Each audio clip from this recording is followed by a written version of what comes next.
Let's open up the mailbag. We got a lot of questions. Thank you for sending them. You can find our Twitter handles and our emails at startribune.com under the Vikings page. We've all written a lot of stuff about the Vikings, so you can find all of our handles there. But a lot of you already have them. You've sent a lot of questions. And again, thank you. Kirk Cousins' official burner wants to know who has the worst situation in the NFC North and why is it Green Bay? So this is like a to get future, away There from being more of a future question, right? go I mean, ahead, so Mike. this is less about, I mean, I mean, you never know. Who knows how Rodgers' stuff is going to play out? He's not going to hold them hostage, but he kind of is probably for at least a couple months. He's the way they finished the season, the way they started the season, they're still, if he came back, it wouldn't surprise me if they were still a playoff caliber or playoff potential team next year. But I think where you run into some questions with them is what is kind of the long-term vision. And this year they just didn't get a whole lot of answers. If they, if the idea, and it was probably a good one, if the notion was, hey, let's try to run it back with a team that's won 13 games 3 years in a row and has a quarterback who's coming off of 2 MVP awards, that's not a bad place to start.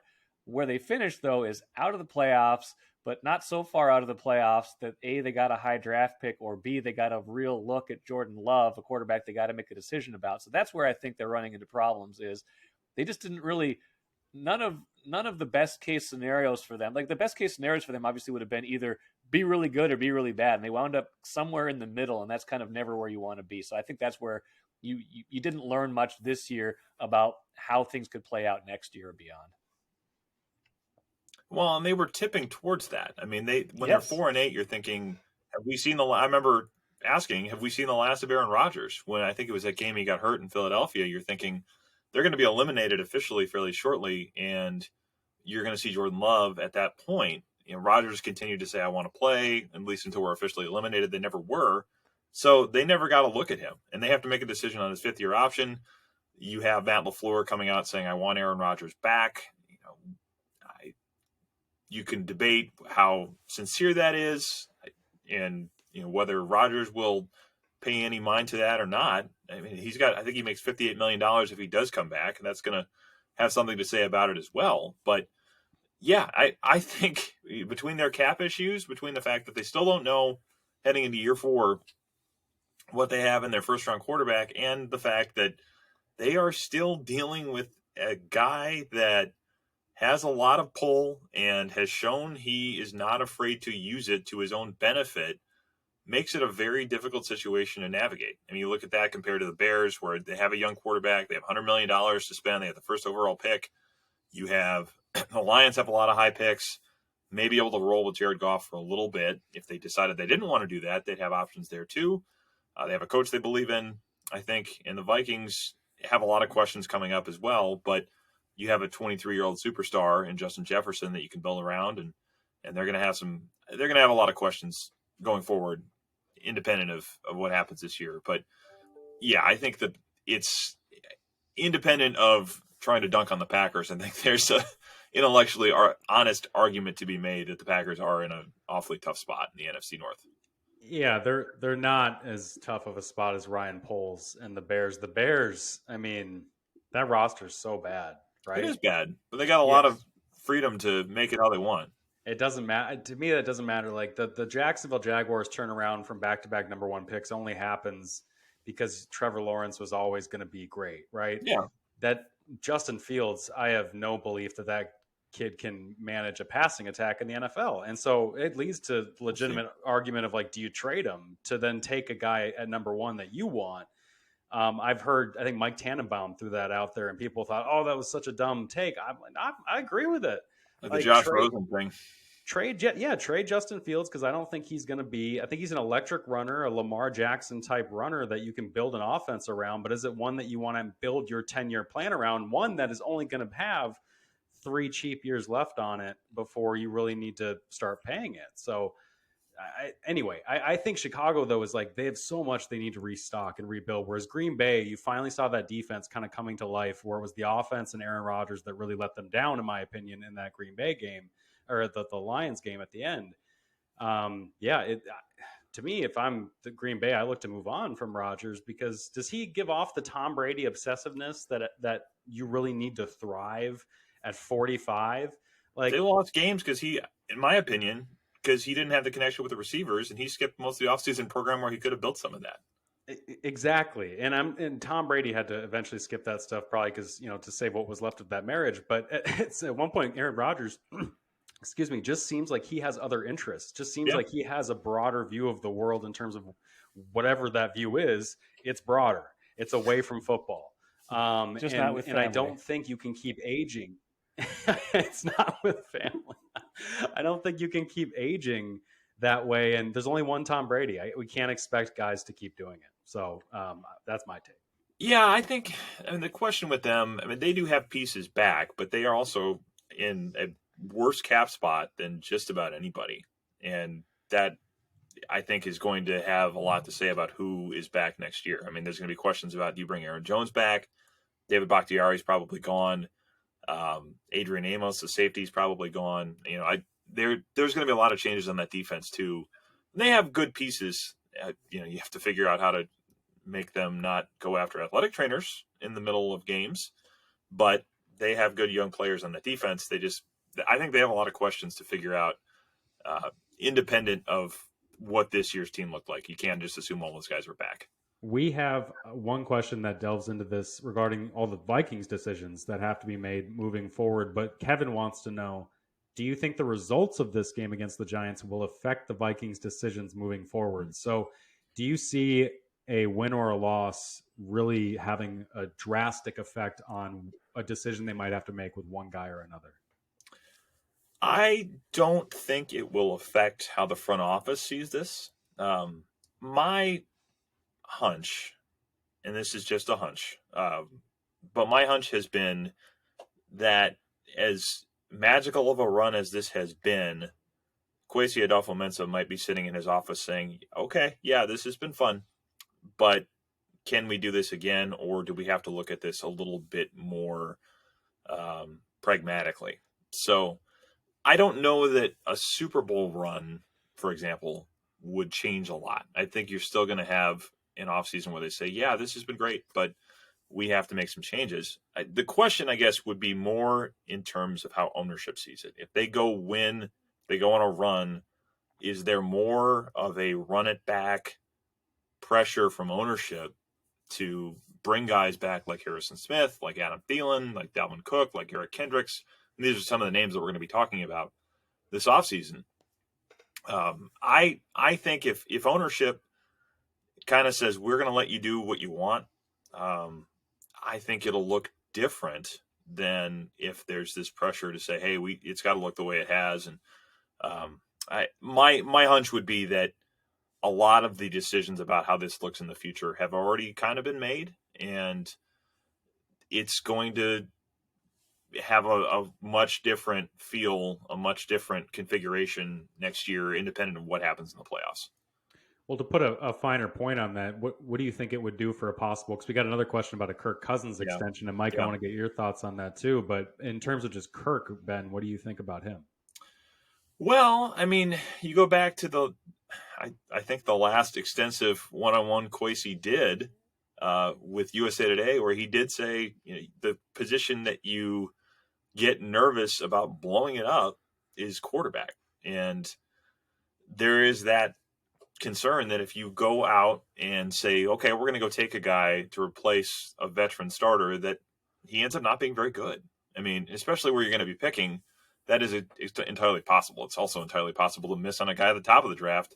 We see that all the time too, but you're not going to have a swing at the top guys in this draft picking where they're going to be picking.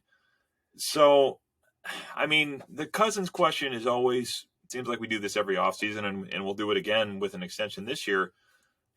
I would tend to think that the way they operated the offense, the way O'Connell felt about how he operated the offense, increases his stock, increases his likelihood of being back. I think that's probably where we head with this, but and you could do that. You could have him back for 2023 and say, we'll worry about an extension after this year if we feel like, this is a good spot for us to be in.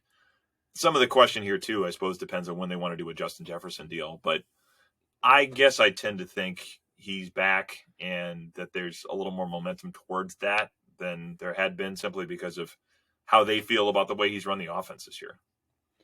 Yeah, Mike, what do you think? Do you think this game should kind of affect one way or another, or a playoff run, I guess, affect one way or another some contract decisions? I think it's kind of both ways. It's almost like it feels like maybe it has more impact on a Cousins decision than it does maybe big picture roster building. Like if Cousins plays well in the playoffs, like that's a position you have to have figured out or feel good about, right? And if he does well and wins a game against the Giants, and let's say they win another one after that, it's going to be really hard to say, okay, let's blow everything up at quarterback and start over at that position. But just from the nature of their salary cap, from the nature of how some of these players are aging out, some of these things are just going to have to be addressed. Like they've kicked things down the road enough times that you got to stop doing that at some point, or you're going to wind up with a bunch of 34-year-olds on your roster, and that's not what you want. You don't want all of these guys who have been good for you to suddenly get old at the same time. Then you have a 5-12 season, and then you're really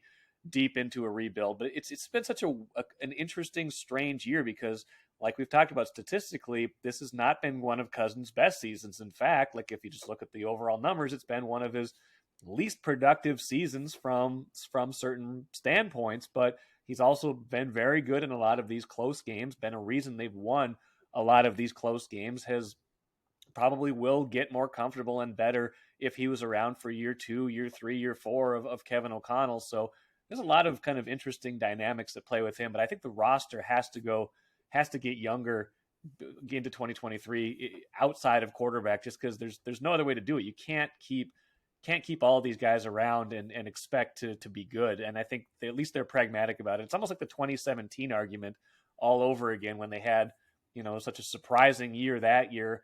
And then it was like, well, run it back, but just get a better quarterback. And that wasn't really the answer, was it? No, it's an interesting question. I mean, you mentioned how many times they've kicked the can down the road. I think we're talking a little bit this week about some of the players that are on this roster because of Rick Spielman. And certainly he drafted Justin Jefferson after the Eagles passed on him. He drafted Christian Darrisaw. He drafted, you go back to Danielle Hunter, a guy that's still around, has been awfully productive for a long time. If you want to go back to Harrison Smith, that's still his guy. Pretty much everybody on this roster that's playing, he drafted. I mean, because they've gotten very little from Kwesi's first draft. Garrett Bradbury. Yes, that's true. But the thing I would say, too, is that the kick the can down the road, go do cap gymnastics and save us every offseason Rob Brzezinski place they find themselves in is also a product of how they handle things with Rick Spielman. There was a lot of years of let's bring back Anthony Barr. Let's bring back Kyle Rudolph. I mean, those charges are still on their cap. And part of the reason they're sitting here saying, we have to make a big change with this roster is because there's been so many years of saying, well, let's run it back. Let's just, rework some contracts, do some accounting tricks, move some money down the road.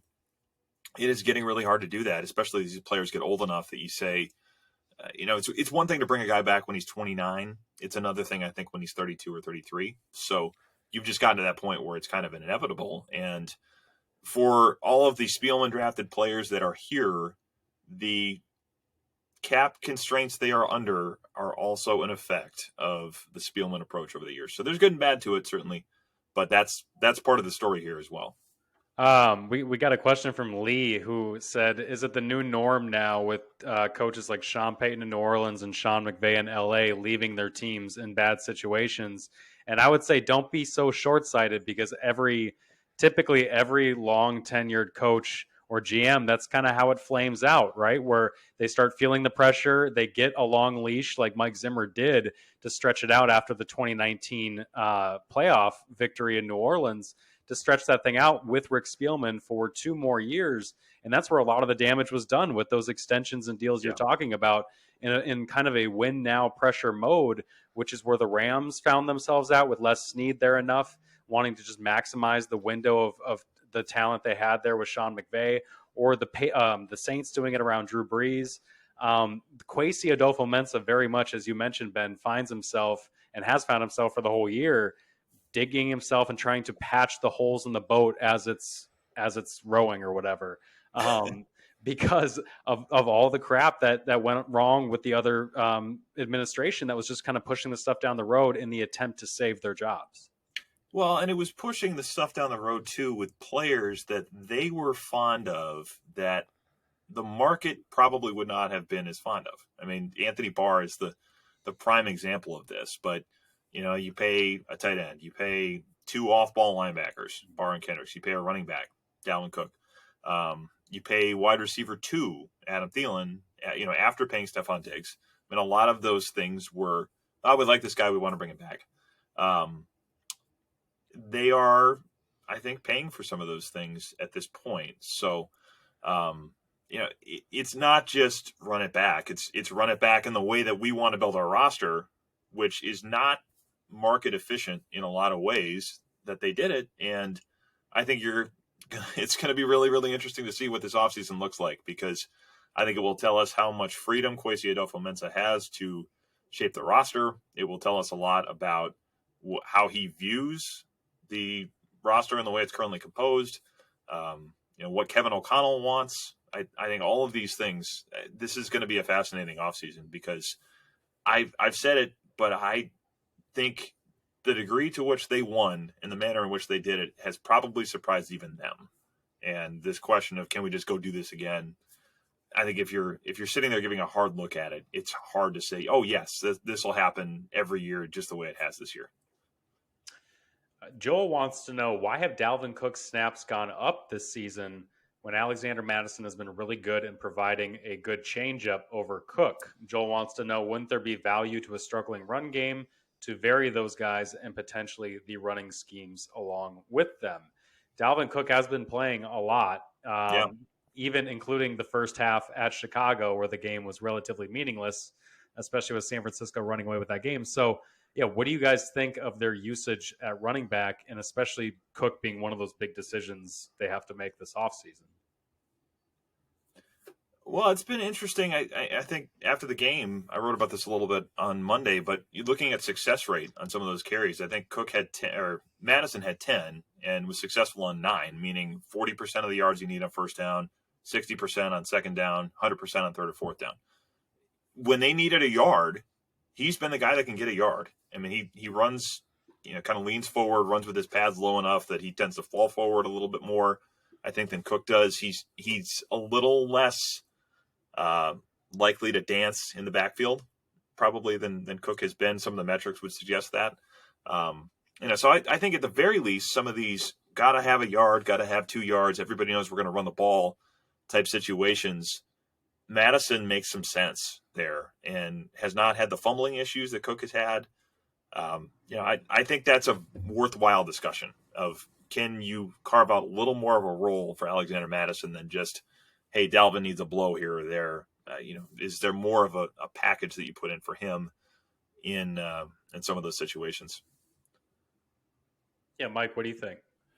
I think it's been interesting, because I think Madison has been good, and he's gotten a lot of praise from O'Connell at certain points of the year. I go back to, I think he took in that screen pass. He had a it was like a 6-yard touchdown run that was a pretty tough run. I can't remember what game it was, but he's been good. Sometimes it just looks like his legs are a little bit fresher, and maybe that's because there's not as much mileage on them, whether it's this year or career wise. Now the interesting thing is, they got a decision to make on both of these guys. So it's not like either one of these guys is a slam dunk to be here in 2023. So it's not like you're sacrificing playing time for Madison at the expense of Cook, or Cook for Madison. And then you say, hey, we'd really like to get a look at this guy, or this is going to be our guy going forward. So maybe that's the piece of it that we can't forget about. But, I wouldn't mind seeing more Alexander Mattison. I think we've seen at various points when Cook has been hurt that there is a drop-off, but it feels like the drop-off isn't as noticeable to me this year. I do think the short yardage point is a good one, too, because too often we see Dalvin Cook get taken down at or behind the line, and Madison's just such a tough runner, and I think that's maybe one thing he's got over Dalvin. in terms of their comparison, where Dalvin's going to be that shifty open field runner and good with the zone vision too, obviously. But the problem is with the run game, it's not. I mean, they got good running backs, right? It's just the offensive line. Yeah, Even that's the when main they issue. even when they had Brian O'Neill healthy and Garrett Bradbury healthy, they're a finesse offensive line, and when they get into power situations, they get overpowered and overwhelmed up front. And that's where the creativity I haven't seen. You saw it earlier in the year from Kevin O'Connell, especially in the red zone stuff. They're pretty creative with creating space for these guys. But then I can't remember. It must have been at Lambeau when Austin Schlottmann goes down. It's just two straight runs up the middle Yep, at the right in goal the goal line. line. Yeah, and I'm thinking like, okay, where's you got all these playmakers. Like I understand you can't fake it every single time, but do some kind of misdirection or have CJ Ham or Madison or some of these guys try to power it in there. But the personnel and the matching up in the situations, it just leaves a lot of questions that you do wonder how much of it's a first-year play caller and head coach kind of who's a former quarterback. I know he was an offensive coordinator who's called a lot of running plays before, but running game is not necessarily his forte. I wouldn't say in terms of specialties. So I do wonder how much of that is kind of the first-year coach going through it. But they need to figure out something because the Giants can run it in short yardage with Saquon Barkley. Mm-hmm. Yep. All right. We got another question from Mike. Wants to know, strange how Kirk Cousins has such a bad win-loss record when not playing in the early time slot. Any idea how to explain that or fix it? And you ever seen that with another player? Ben, we've talked about this. Mike, we've all talked about this so much in that it probably just comes down to playing the best teams in these time slots and more playoff caliber teams in the primetime matchups. Yeah, and the thing that never gets done with this, I mean, it comes up all the time. We never index it against other quarterbacks. I mean, I don't think I ever see this kind of measured against how other people do in those primetime settings. I feel like I looked at it a couple of times, and the Monday night thing stands out. I mean, we've talked about that ad nauseum over the years, but I don't feel like the numbers were as bad as the QB wins narrative would suggest that they are. So he's been good on Sunday nights typically. I think his win-loss record there is kind of right around 500. Thursday nights, I think it's about the same thing. He's been a 500 quarterback throughout his career. So I mean, a little bit over that now because of this year. But he's won at about a 500 clip for most of his career. And 325s are interesting because the Vikings have not played that many of the late afternoon games over the time that he's been here. I mean, they've had a couple, but I would guess, and somebody can check me on this, but my guess is they've played more night games than late afternoon games in his time as the starting quarterback. So, it's a little bit hard to kind of draw a straight line statistically on all this stuff, but hopefully I've vamped long enough for somebody to have looked up some numbers and maybe we can add a little more to the conversation that way. All I found are QBs with the highest career passer rating and most wins over the last 6 years in primetime games. And shocker, they are all quarterbacks who are on good teams in those spans. They're Patrick Mahomes, Russell Wilson, Dak Prescott, teams that get on primetime a lot and generally are surrounded by a lot of talent. Where are Rodgers and Brady in that mix, just out of curiosity? Breeze is up there. Rodgers has the number one passer rating in primetime games in NFL history. Mahomes is number 3. Brady's not in the top 5, but Brady was in the top 5 of most wins on primetime in the last 6 years. Most wins everywhere. So yeah, it's good teams, and yes, of course, good quarterbacks make good teams. But my point is that Kirk Cousins has not always been on the best teams, where having the 31st and 32nd ranked defense in 2020 and 2021 don't help him. And then all of those god-awful matchups where they kept drawing the Bears on Monday night all those years probably didn't pad his stats very well either. I'm not trying to be a Kirk Cousins apologist, but we have seen him live up in some pressure situations that don't lead me to believe that he's quote-unquote wilting under the pressure. So, Mike, I don't know if you have any strong opinions on that. I don't have any strong opinions. Was the Cowboys game this year a 3:30 game? I think it was. I feel like it was, but maybe I'm Yeah, it was. so that one sticks in my mind as a hey, that wasn't great kind of scenario. Both Packers games were 3:25, I believe. Yeah, so two of their real clunkers lately were 3:25 starts. I don't know. I think what you said is probably a better explainer though. Like they're playing whenever you're in that time slot, it's dubbed to be a good game, right? It's supposed to be the kind of the national matchup, and it's given that time slot, so it's going to be a harder opponent no matter what, and that probably explains that more than America's anything. Game of the Week. What's that?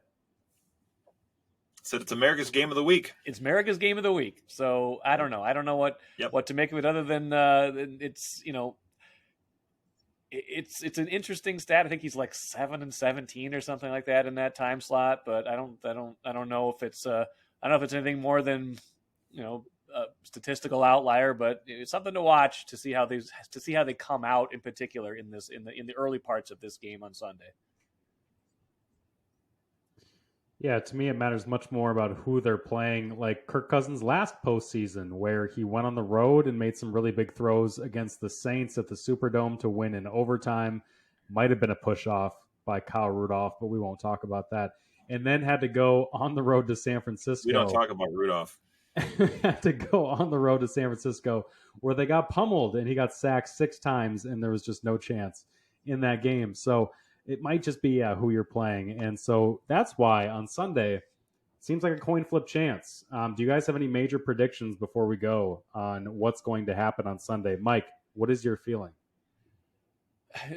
They've won so many 11-0 and one-score games. I mean, I think the only thing you can say about this team is that playing the Giants, it's probably going to be a close game. The Giants are not a great team, but they're in the playoffs. They're a good team. The Vikings their MO is not to win by a lot, and they do enough to keep teams in games. They're flawed enough to be in that space where I think the only sane prediction to make is that this game is probably going to be down to the last 5 minutes. And it's a place the Vikings are very comfortable in, but it's also a place that's uncomfortable in the playoffs because you mess up once and you're done. Ben, what about you? I predict that I will be scrambling in the last 5 minutes, as I have done just about every week, to rewrite the game story I file right at the end of it. I just kind of am prepared for that, kind of ready for that. I think this will be close. I agree with Mike. I think everybody expects that. The one scenario where I could see it not being close is if they are able to solve that rush and really put up some points on this Giants defense. I think in that scenario, they have an opportunity to pull away, but we've seen them have those chances this year where they haven't taken advantage of those. So yeah, I think this is close. I think they win. But I think it'll come right down to it. And it's one of those where everybody will be, gnawing at their fingernails for most of the afternoon on Sunday, as you do in the playoffs. It's kind of part of the deal. I think if you're a Vikings fan, you're rooting for 3 things this weekend. Just utter chaos. You're rooting for, obviously, a win against the Giants, but you're rooting for Seattle to upset San Francisco, and you're probably rooting for Tom Brady to upset Dallas, to where Tom Brady would be the one coming into US Bank Stadium next weekend or the weekend after this weekend. The charmed path you want is Giants, Buccaneers, Seahawks. I mean, that is probably not going to happen, but they've had enough things go their way this year that if there is a golden road to the Super Bowl, that's probably it. You Vikings fans, you want to be just the Elmo meme in front of just a volcano of fire, just cheering for utter chaos this NFL weekend, because it's the only way. I just don't see them going to San Francisco. I just don't. No. All right. Well, that'll be it for this episode of Access Vikings. Thank you guys for checking it out. We will be doing some stuff on YouTube as well, sharing the mailbag there on our YouTube channel. So please check out all of our work at StarTribune.com and follow us on Twitter and social media, where you can find all of the links to all of that work.